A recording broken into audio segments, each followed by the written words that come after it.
Welcome to our channel সাহেব blog. তোমাদেরকে আবার একটা নতুন ব্লগকে নিয়ে আসলাম।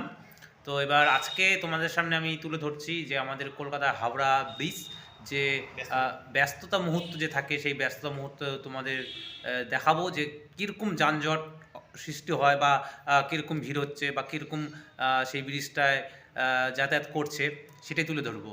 তো যাই হোক, আবার একটা ছোট্ট রিকোয়েস্ট করছি, চ্যানেলে নতুন হয়ে থাকলে সাবস্ক্রাইব করে দিও।